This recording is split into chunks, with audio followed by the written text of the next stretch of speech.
Hi guys, the book that I'm going to be reading to you today is called Max Found Two Sticks, and it's by an author named Brian Pinkney. And the connection that I can make to this book is that when my son Caden was really little, we noticed that he found rhythm in just about everything.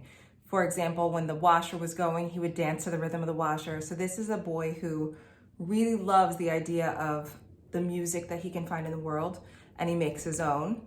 And one thing that I want you to focus on is on the figurative language that's in the book.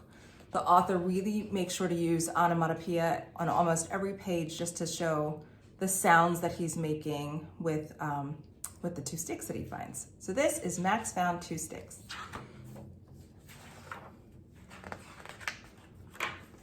It was a day when Max didn't feel like talking to anyone.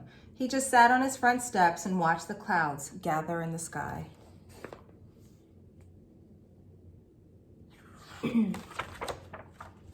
A strong breeze shook the tree in front of his house, and Max saw two heavy twigs fall to the ground.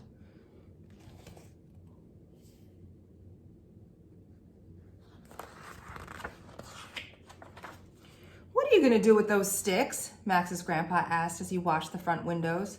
Not saying a word, Max tapped on his thighs. Pat, pat, tat.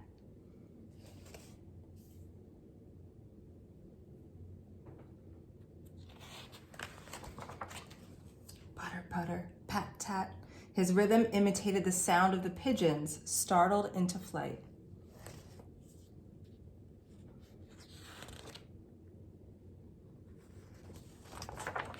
When Max's mother came home carrying new hats for his twin sisters, she asked, "What are you doing with Grandpa's cleaning bucket, son?" Max responded by patting the bucket. Tap, tap, tap.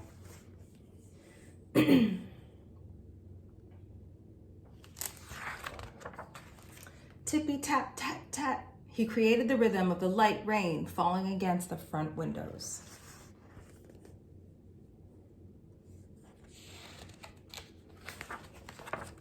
After a while, the clouds moved on and the sun appeared.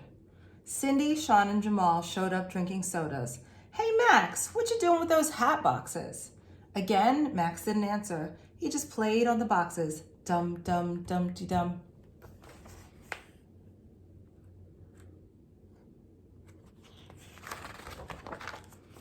Dee-dee-dee-dee-dum-dum, dee-dee-dee-dee-dum-dum.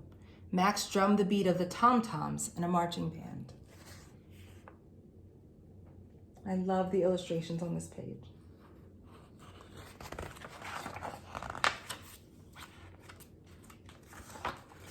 "What are you up to with those soda bottles?" his dad asked as he brought out the garbage cans on his way to work. Max answered on the bottles. Dung, dang, dung.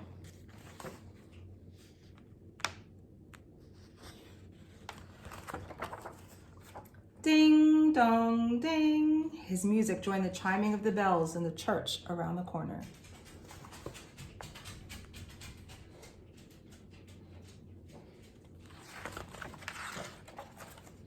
Soon the twins came out to show off their new hats.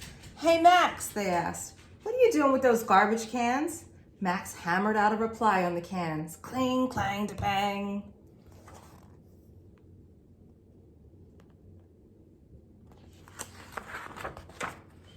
A cling, clang, to bang. Max pounded out the sound of the wheels thundering down the tracks under the train on which his father worked as a conductor.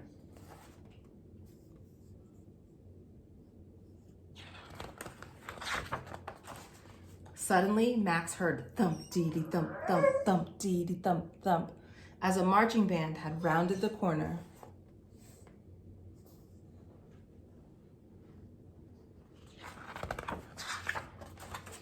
Max watched the drummers with amazement as they passed, copying their rhythms. The last drummer saw Max. Then, with a nod and a wink, he tossed Max his spare set of sticks.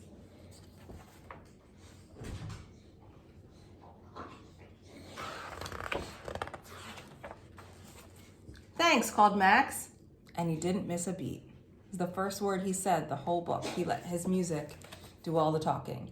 So think about the figurative language that you saw in the book, especially the onomatopoeia, and we're going to be adding some to our own stories.